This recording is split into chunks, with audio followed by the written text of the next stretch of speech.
Evening. You're watching the Southern University System President's VChat, a live online video conversation with Dr. Ronald Mason, Jr. I'm Robin Merrick, Director of Alumni Affairs for the Southern University System and Executive Director of the Southern University Alumni Federation. I want to welcome all of our alumni, our students, our faculty, stakeholders, and friends to our 6th live VChat conversation with the SU System President. We appreciate your participation, and we look forward to an informative session to highlight the many things going on throughout the Southern University System at this time. As you may be aware, higher education in Louisiana is facing potential budget cuts. So joining Dr. Mason this evening as his special guest will be Dr. Leon Tarver, the chairman of the Southern University Board of Supervisors, and Louisiana Commissioner of Higher Education with the Board of Regents, Dr. Joseph Rollo. Thank you to all of you who have joined us this evening and have emailed your questions. We have them in hand. So before we begin with Dr. Mason's presentation, I'd like to remind everyone that you can still email questions to us for tonight's VChat at vchat@sus.edu. That is vchat@sus. While we will not be able to get to all of the questions this evening that come in, please know that every question will be answered. We'll take that up with you at a later date via email. So we want to thank you for your presence this evening and your input. And we're about ready to start the conversation, and we'll turn it over to our system president, Dr. Ronald Mason. Dr. Mason. Good evening, everyone. Good to see you again. Welcome to our live VChat, where we bring you up to speed on issues that are important to you and exciting things that are going on at the Southern University and A&M College system. First, let me wish you a happy Mardi Gras. You know, here it's Mardi Gras season, and most of our folks are in or from Louisiana. Mardi Gras is next Tuesday, so we've had many Mardi Gras celebrations with the alumni associations around the country. I know there was one in Chicago and there was one in Houston. I wasn't able to make those, but I did make the one in Washington, D.C. Had a great time, and just for future reference, I generally go to whoever asked me first. So Washington asked me first this year, and they asked me first last year, so that's why I ended up going there this year. But you know, get to me early next time, and I'll be sure to come and join you for your Mardi Gras celebration. We do have an exciting VChat this afternoon, this evening, and we have some very exciting guests as well. We have the Commissioner of Higher Education, Dr. Joseph Rollo, who recently joined the Board of Regents. He's going to talk to us about what's happening in higher education and the many challenges that we're going to be facing over the course of the next few months. And first up is going to be Dr. Leon Tarver, Emeritus of the Southern University and A&M College system, and recently elected chairman of the board. He's going to introduce you to the names of some of the new board members that have come on board of late, as well as talk about some issues that we'll be facing in the Southern University system in the near future. So that's an introduction from me. I'll be back to you to give you some more details about other matters and answer some questions that you may have. But for now, I'm going to hand it back over to Robin so she can get you to Dr. Tarver. Robin? Thank you, Dr. Mason, for that introduction. Of course, it has been indeed a busy season for the Southern University alumni family. And of course, we have had a busy season in the Southern University Alumni Federation thus far this semester. Lots of events going on around the country, as Dr. Mason said, so that means a lot of alumni engagement. We're going to turn it over right now to Dr. Leon Tarver II. He is the chairman of the Southern University Board of Supervisors. He's in the Board of Supervisors office right now, so many of you know that the VChat, we are very remote here, so we're going to turn it over to the system board's office right now. Dr. Tarver. Well, thank you very much, Ms. Merrick, and to Dr. Mason, Dr. Rollo, and to our great listening audience, our Southern University alums and supporters. This year is an exciting year for us, but it's also one of the most challenging years that we face at this system in a very long time. Almost everyone now has learned about the impact of the budget cuts intended for higher education, and Dr. Rollo is going to speak to that later on. But needless to say, it certainly has potential impacts for our university system and our 4 or 5 campuses. But I want to share a word with you about our Board of Supervisors. As you know, Supervisors has some 16 board members, including one student selected by student SGA presidents. and I'll having difficulty talking and listening at the same time. But I'll continue by saying that we recently had added 5 new board members to the Board of Supervisors. There were 5 members who served out their terms of office. What's it called? And I'd like to share with you the names of those 5 people because they are very loyal and dedicated members of the board, and we have great expectations of their participation over the next 6 years of their terms in office. The first among those is Reverend Donald Henry of Gonzales, who is a very enthusiastic graduate of Southern University and brings a great deal of energy, insight, a lot of determination to help change the face of our university and to improve the quality of education and services to our students and to our faculty, as well as the communities at large across this state and around the nation. The second member is Attorney Pat McGee, and many of you may know Mr. McGee. He has been on the board before. He's from the great city of Lafayette, and he returns to the board at this time, and we're looking forward to his participation to take advantage of the years of experience and knowledge and wit that he brings to the environment. And we believe he will continue to make great contributions to the future of our university system. The next is Dr. Kerman Gaines, newest member too from the great city of Alexandria. Dr. Gaines is also a graduate of Southern University. Coming from Central Louisiana, he hopes to be able to spread the word of Southern University in his homeland because he wants to be able to increase the enrollment of students in that region to Southern University. And so we're looking forward to the many gains. He's a former school superintendent in the state of Minnesota. And so we welcome him back to his home state and look forward to his participation on our Board of Supervisors. The next is perhaps the youngest of our board members, Dr. Ronnie Whitfield. Dr. Whitfield is a young man who's grown up in this environment almost all of his life. Both of his parents worked at Southern University, and he brings a great deal of insight, a lot of energy for his youthfulness, and a lot of dedication. He's been certainly one of the young people who has been giving back to this university in a big kind of way. And so we have great expectations of the contributions that he will also make and bring to this university. And last, of course, is a real newcomer from Shreveport, my hometown, Mr. Richard Hilliard of Shreveport. Mr. Hilliard is a Morehouse graduate, but we forgave him for that. We were hoping that he can use some of that talent and skill and know-how that he's acquired at that great school to help us as we develop strategies for the future of our university. Together, these board members are facing great challenges, not only the fiscal challenges, but the fact that we are going through leadership changes, we're going through expansions, we're going through reprogramming, and we're trying to reprioritize not only our spending, but reprioritize the management structure that we have.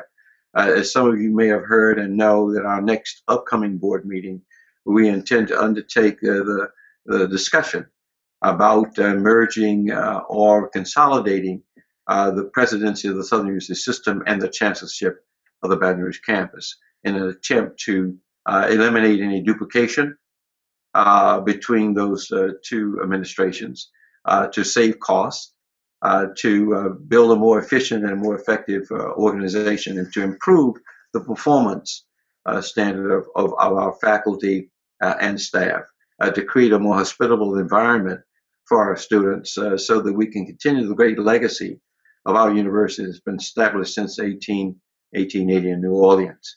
So we're looking forward to the future with great expectation. And we want to invite you to not only continue to follow what we do, but to continue encouraging us and pushing us to make the right decisions, to do the best thing that we can for our university, for our students, for the communities that we serve throughout this state and across the nation, indeed around the world. We've been blessed to have so many fine people across the world come to this university, and we would like to make it more well known as we move into the future. So thank you once again for the opportunity to share these few moments, and I'll await any questions that may come. Ms. Merrick? Thank you, Dr. Tarver, for your comments and introducing us to the new board members who are serving from around the state, and we thank them for their service as well. We're going to turn it over now to Dr. Joseph Rollo, who is joining us from the Louisiana Board of Regents. He is the Commissioner of Higher Education. Dr. Rollo is just around the corner. Dr. Rollo, we're going to turn it over to you for a few comments. Thank you, Robin. Thank you, Dr. Mason. Thank you, Dr. Tarver, for the invitation. What I'd like to do is just spend a few minutes talking a little bit about my background and then talk about some trends in higher education, bring those down to Louisiana, including addressing some of the budget issues that have already been presented. And then, again, happy to open it up to questions as appropriate. I grew up in New York City, and I've basically followed two careers over the past 30 plus years. Fortunate to be able to move through a variety of positions at the universities as a tenured business professor, as a dean, as a provost, as a president, and most recently as assistant vice chancellor at Texas Tech University. And I've really had a lot of experiences from that perspective.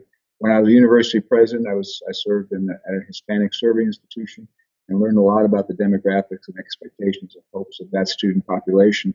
The other career path that I followed, I was in the military for 27 years, about 10 years active duty and 17 in the reserves, primarily an intelligence guy, and not intelligent, but intelligence, and retired as a colonel a little while back. And I've always felt that giving back to this country is something that, as a first-generation person, I think is vitally important. So let me talk a little bit about some of the broader trends in higher ed that Louisiana will be part of, and then talk a little bit about Louisiana specifically.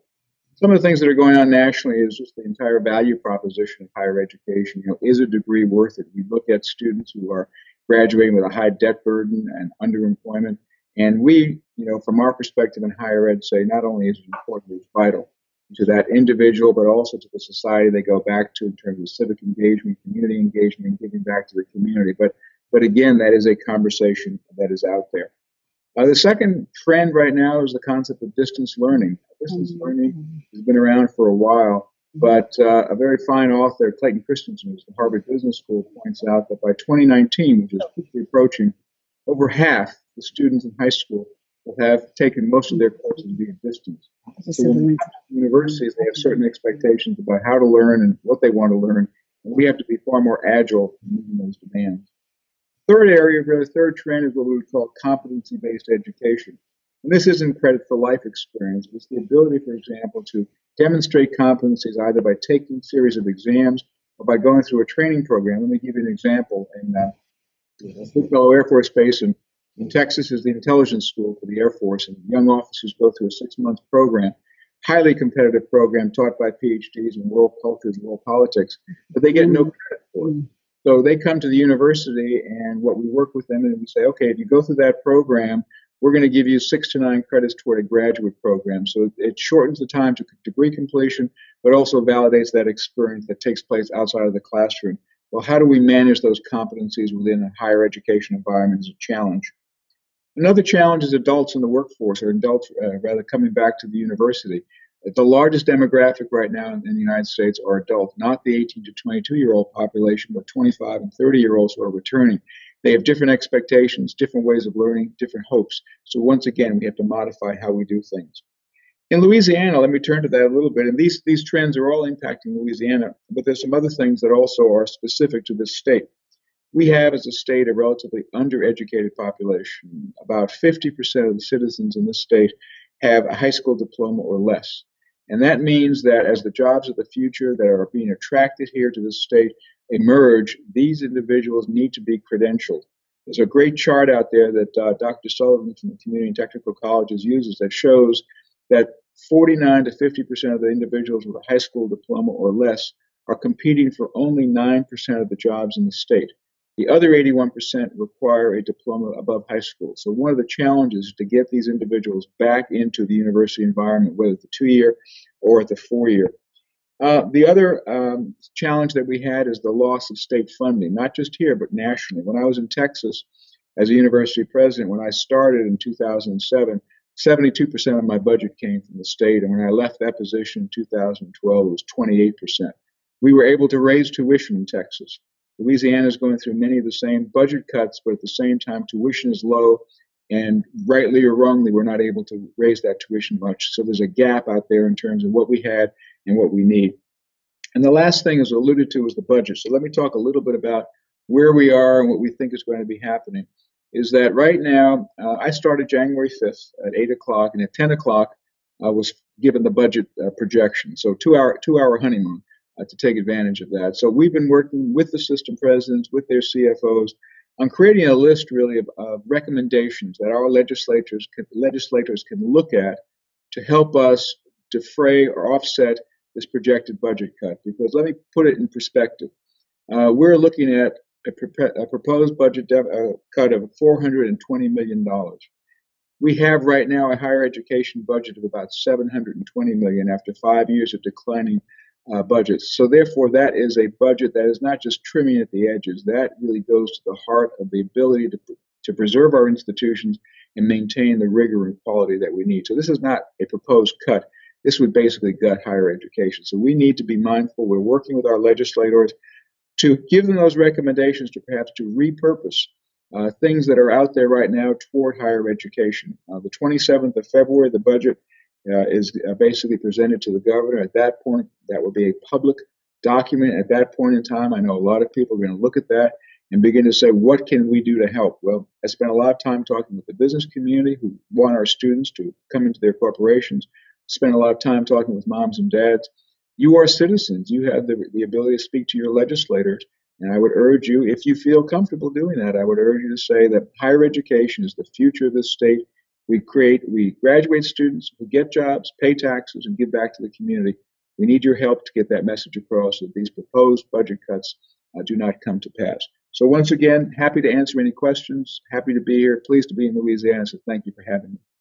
Thank you so much, Commissioner Rollo, for your comments. We appreciate you sharing with us just what's going on in terms of trends of higher education and the effects in Louisiana. And more specifically, your reference to the budget, that this is not a budget cut, but rather a gut of higher education in Louisiana. It's quite tragic for us. We have a few questions that we're going to entertain right now, and some of them are actually budget-related questions. And so we'll field those to Dr. Mason, Dr. Tarver, as well as you, Dr. Rollo. So let's start with our first question that comes to us from an alum. And her question essentially is, she wants to know, how is the state bracing itself for the significant budget crisis, and what buffers specifically has Southern University put in place regarding this news? So I'll turn this over to you, Dr. Mason. Thank you, Robin. I'm gonna give you what I have, and then ask Dr. Tarver and Dr. Rollo to supplement. Just to put it in perspective for you, this is for the Southern University system. If we were to have a $400 million budget cut, which is what the governor says he's going to announce in his proposal to the legislature, for us that would mean over $34 million in less state support. Now, just to put it in perspective, since 2008, 2009, our state appropriations have gone down $46 million, which is 47.5%. Our general fund budget has gone down $23 million, which is 15.4%. Our faculty positions have gone down by 201, which is 27%. And our staff positions have gone down by 397, which is 32%. So you can see that after all of that, another $34 million of cuts is going to put Southern system in the position of really having to figure out how to maintain its viability. Now, to our credit, we've been working on a plan for the last 4 years, and I think a lot of that will come to fruition under the leadership of Dr. Tarver and this new board. He talked about the joint administration in Baton Rouge, which is an efficiency and a cost-saving measure. We're looking at combined back office operations, which is an efficiency and cost-saving measure. And then we're going to have to look at our academic programs across the system as a way to not only reduce expenses, but also tie our programs more into the workforce needs of the state, the nation, and the world. Having said that, let's just check with Rob and Dr. Tarver and Dr. Rollo, see if they want to add anything to that.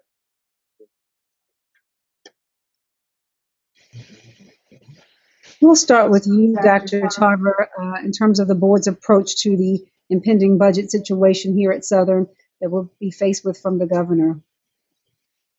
That Dr. Mason has shared, but let me also say that this condition that we're facing is one of the most catastrophic in the history of higher education in the years that I've lived here all of my life. And this is not a situation that can be easily buffered.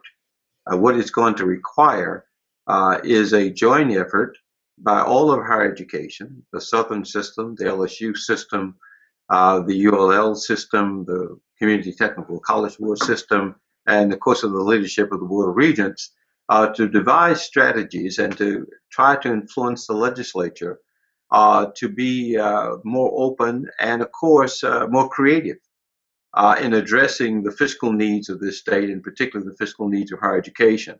This is not a situation we can simply cut ourselves out of. We can't cut enough to address this catastrophe. So it's going to take some creative thinking, new ways of thinking. It may require new partnerships and new arrangements between and among universities and between and among university systems. And we're going to explore some new ideas in the coming days ahead about how that may happen. Southern University is concerned not only about Southern University, but it's also concerned about Grambling State University. And I want to be able to say that to our Southernites, because we know how important Grambling is to education in the state and the relationship we have together.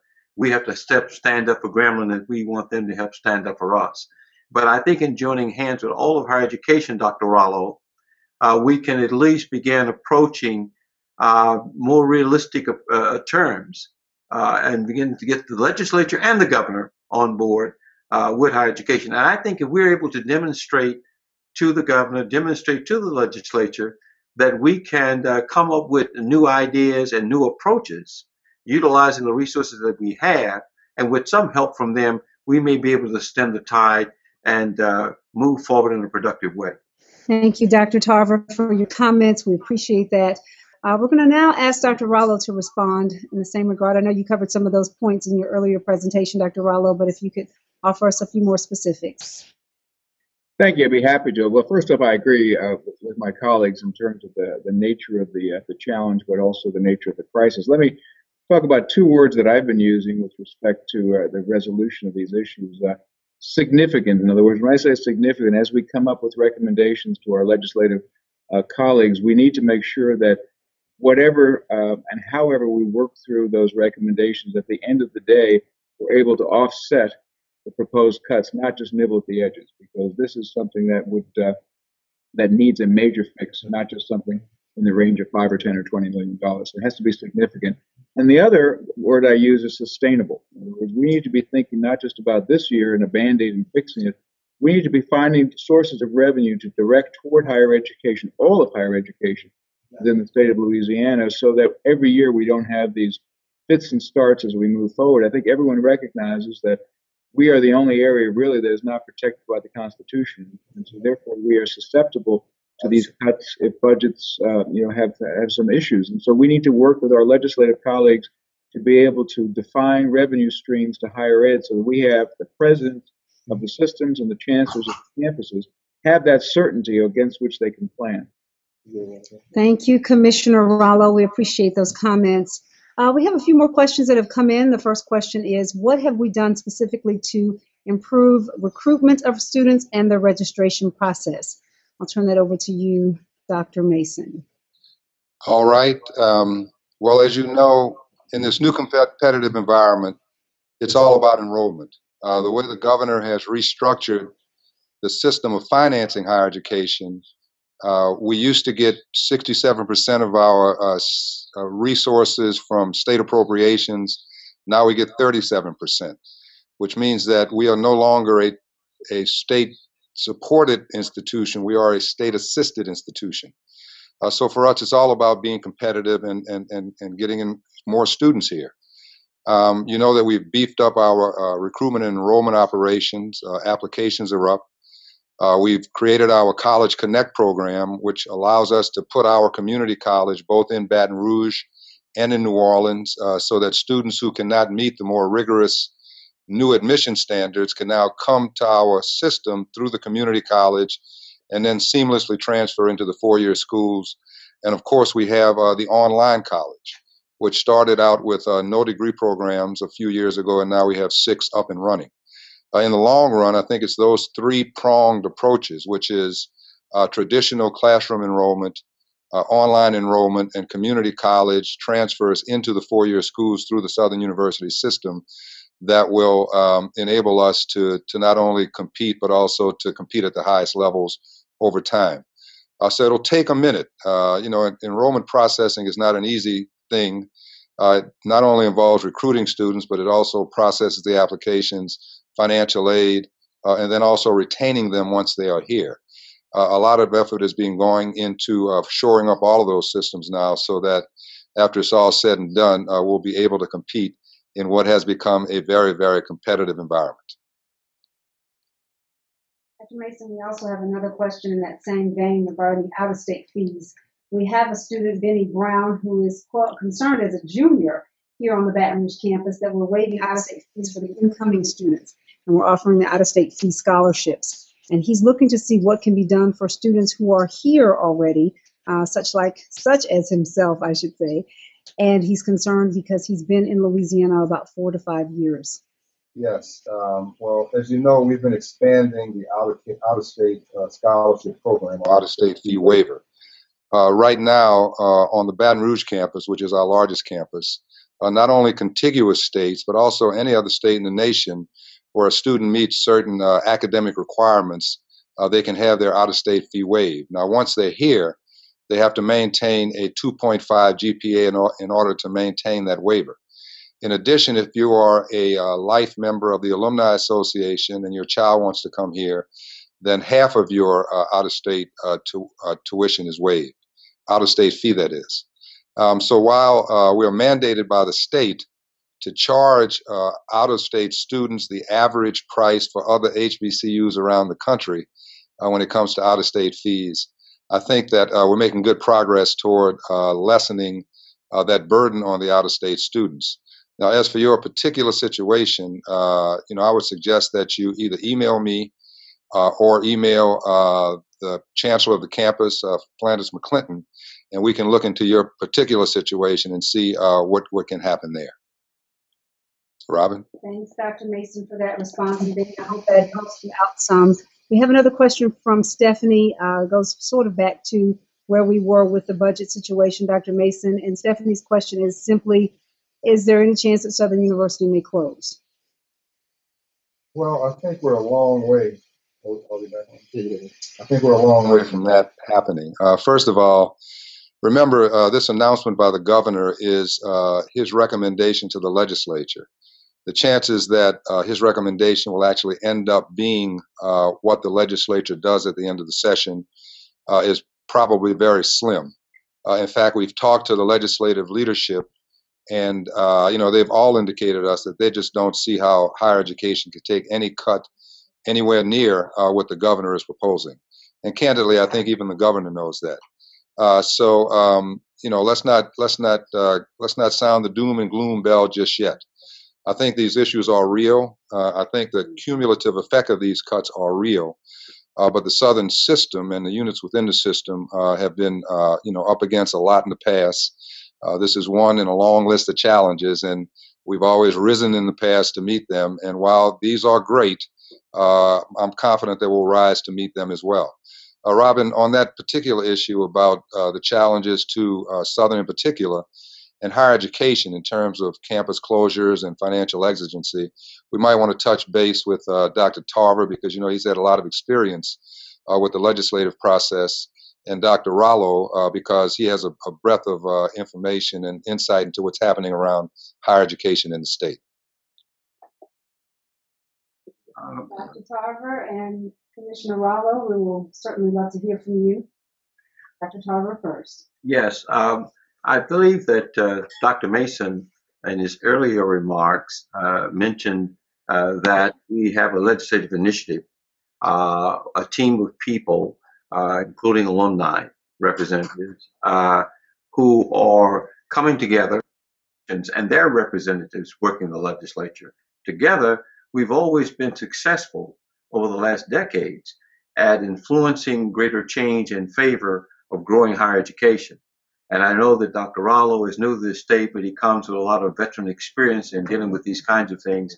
And I believe he's going to bring a fresh and new insight into this matter. And with leadership from the Board of Regents and with the other systems, we ought to have a unified front that says to the legislature, says to the governor, this is not just about keeping a school open. It's about growing higher education because the state needs it.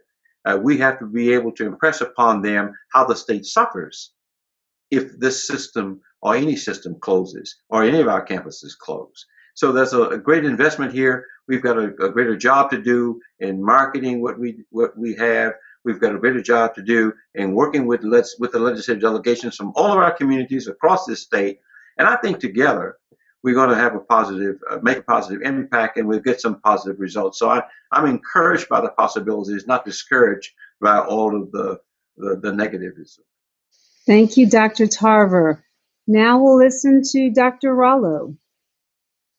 Very first off with both of my colleagues, but let me add another little piece to the puzzle. When I spoke, for example, Saturday in Alexandria to the combined faculty senates, I also indicated that I believe that we're going to be able to work our way through this challenge, this crisis, toward a much more sustainable future in higher ed. But I also pointed out, given the trends that I've alluded to and many other trends nationally, that we cannot look the same at the end of this process as we have over the past few years. We, faculty, staff, administration, governance, we need to understand that higher ed, particularly public higher education, is not going to return to the way it was when funds were coming from the state at the 70-75% level. So we need to be looking at avoidance of duplication.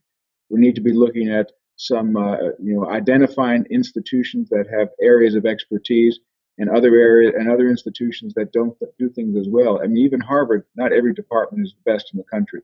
So we need to be willing, as was mentioned before by Dr. Tarver, we need to be working across and within systems toward a common goal, and that's the key. In other words, where all of us are working toward that common goal for the state of Louisiana. All of us don't need to be doing exactly the same thing, but we need to show that we're willing to change, willing to adapt, so that as we work through this legislative budget challenge and crisis, we come out stronger, but we also come out looking somewhat different. Thank you. Thank you. Thank you for that, Dr. Rollo. We have another question for Dr. Mason, and it's regarding the SUSLA Connect program. We have an alum who heard you elaborate on the program and how it's operating here on the Baton Rouge campus. They wanted to specifically know what is being done to retain these students after the first 2 years that they're here as a SUSLA Connect student. Thank you, Robin, and that is a great question. First of all, let me say that SUSLA Connect is going to be a winner for the Southern system. Because of the admission standards, because of rising tuition prices, and really because of state policy to meet many of the workforce needs of these plants that are coming into Louisiana, you're going to see more and more students going into community college. The Southern system is fortunate that it has its own community college within the system. So that allows us to not reject students who want an historically black college and university experience because they can't get into the four-year schools. We just tell them they're admitted to SUSLA Connect, and that way they can have a 2-year education on a 4-year campus, just as if they were admitted to the 4-year school. Now, in terms of retention, let me just be honest with you. That is something that is going to require more cooperation between the 2-year and 4-year campuses.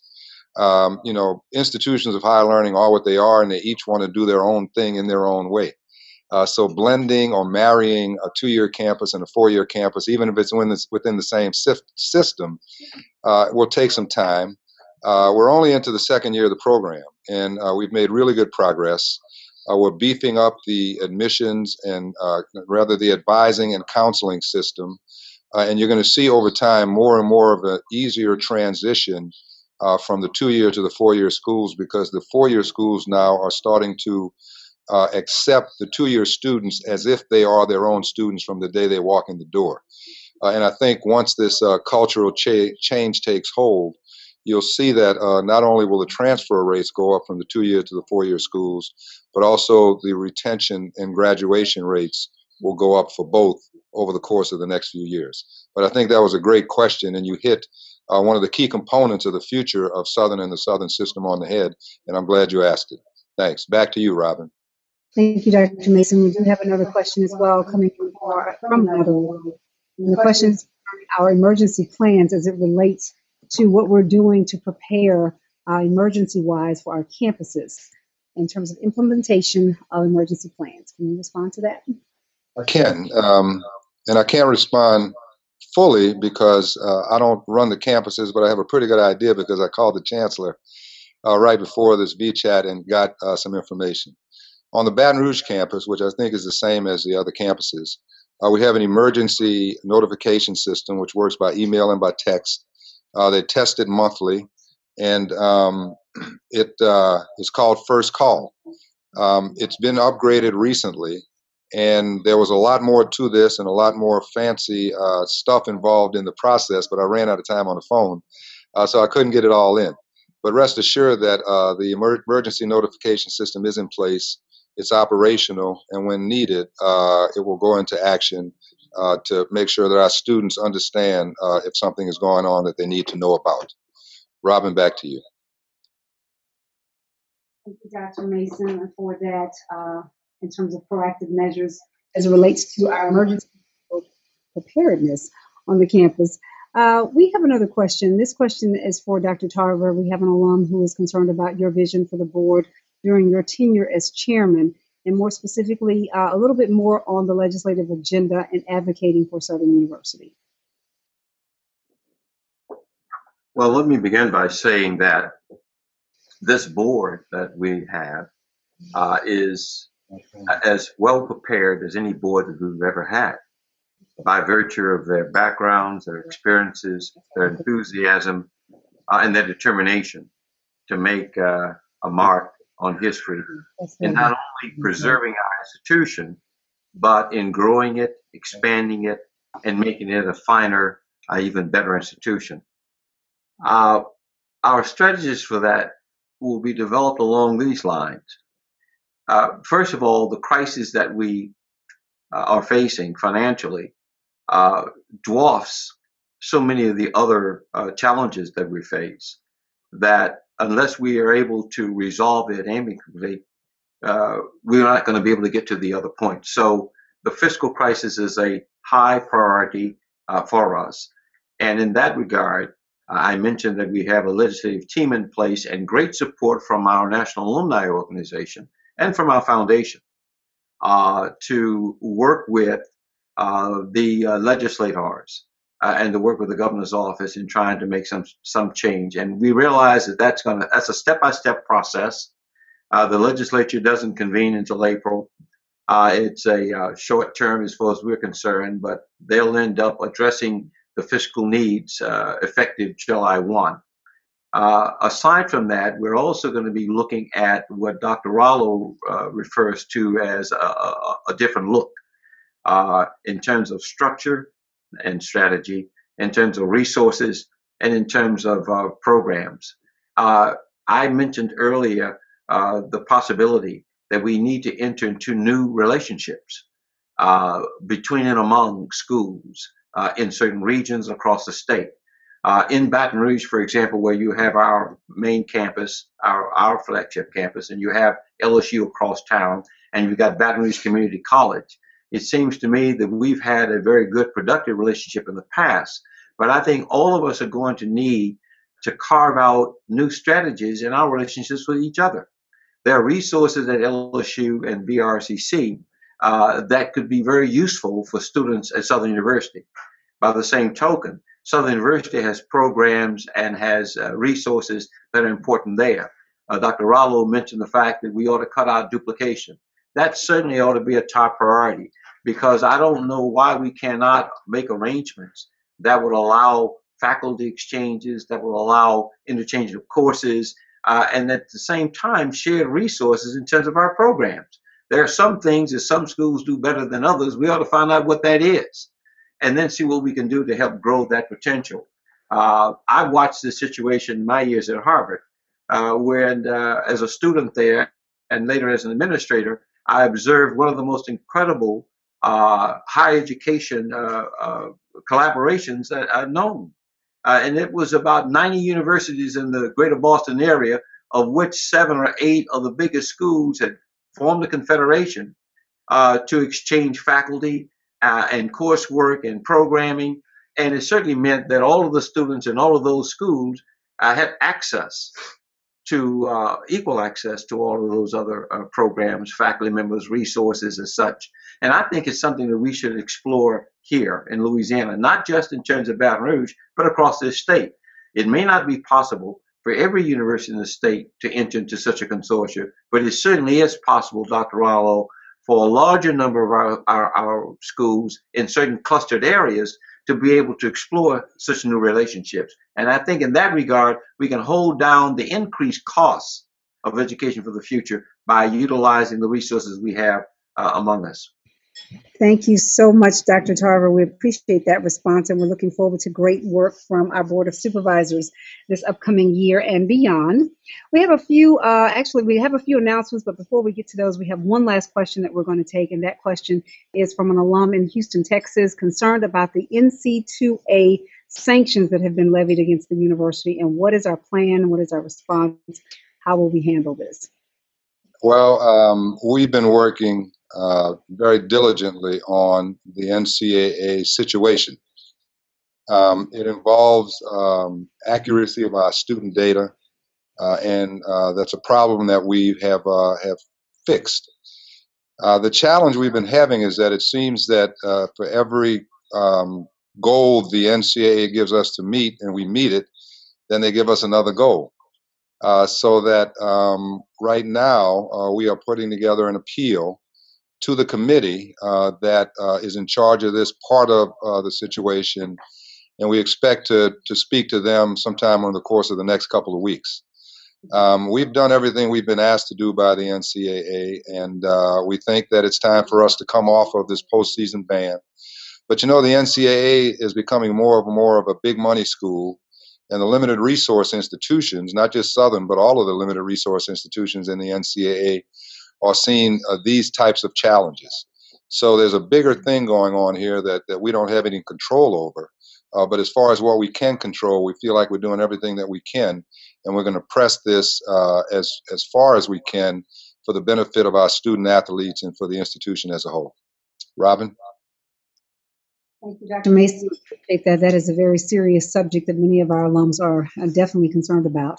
We do have a few announcements that we'd like to share before we go into our closing comments from Dr. Mason, Dr. Tarver, and Dr. Rallo. So before we do that, a few announcements of things that are coming up throughout the Southern system that we want you to be aware of and perhaps participate in.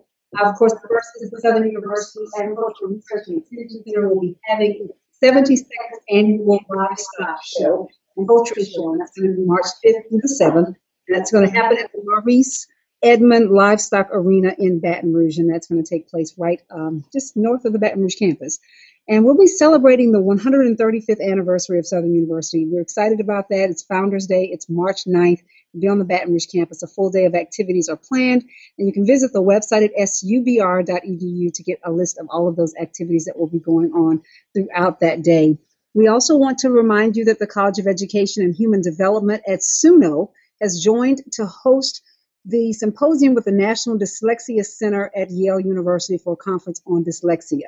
The event will be held at the SUNO Conference Center on Thursday, February the 19th from 6 until 8 p.m. And all of these announcements you can certainly find on our website at sus.edu in case you miss anything that we're mentioning right now.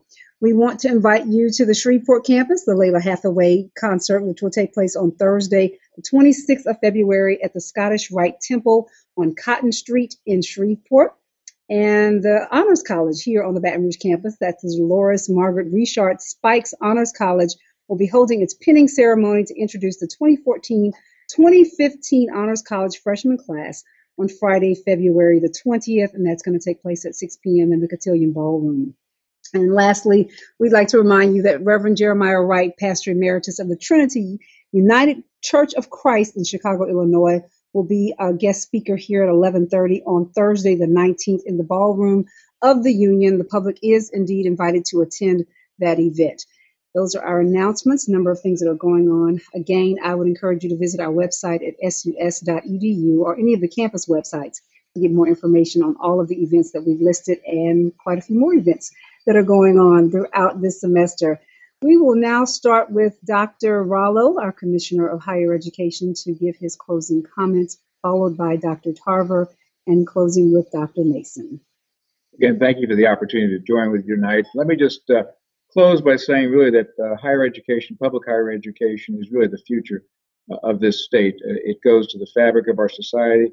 It goes to civic engagement. It goes to the private good of a higher education, but also it goes toward meeting the business needs of this state, which is really, again, goes back to the funding source. So higher education is not just about the individual, it's about all of us. And I would urge each and every person to weigh in on behalf of all the institutions in this state and certainly Southern to help us achieve those goals on your behalf. Thank you. Thank you so much, Dr. Rollo. It really has been a pleasure having you join us this evening here on the bluff of the campus of Southern University. I hope this isn't your first visit, and I hope it certainly will not be your last. We are now turning it over to our chairman of the Board of Supervisors, Dr. Leon Tarver, of course, thanking him for his presence this evening as well. Dr. Tarver.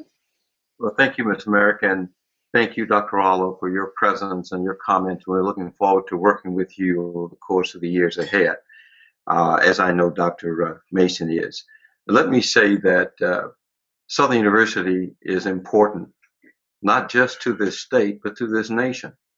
When one considers the long history of our institution and the contributions that we've made through the many, many hundreds and thousands of graduates of our institution who literally sweep across this country, making contributions in their communities and to the growth and economy of those communities in the state, that means that we've made an investment, and we've got to protect that investment. I've often referred to Southern as a treasured institution because of that.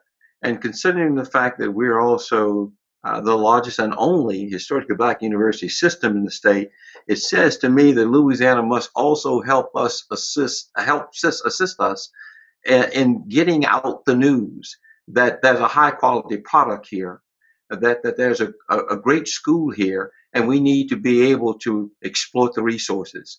But when I think about the Nelson Mandela School of Public Policy, and we're the only school in America which has the distinction of having such a great institution named for such an outstanding person, it's no accident that his name is on that building and over this program. It's there because, as I recall him saying when he visited here years ago, when reporters asked Dr. Rollo, Mr. Mandela, why did you come this far to Southern University? And his response was, I came here to honor the work that Southern University is doing in Africa. So our work is not simply confined to the boundaries of Louisiana or the United States, but internationally. And we hope that you can help us as we take this treasured institution and not only protect it and preserve it, but grow it as well. And thank all of you for listening, those of you who participate and make phone calls. Spread the news. Talk to your church, your neighbors, your friends about Southern University and about historically black universities, because that's important too. Thank you very much. Well, we hope you've enjoyed our show tonight, our VChat. Let me thank Robin for her usual outstanding emceeing, moderating skills. Let me thank Dr. Tarver and Dr. Rollo. As you can see, both the Southern System and the Board of Regents are in good hands. Let me also give you some comfort that, having heard the show tonight, you can see that we have a good team.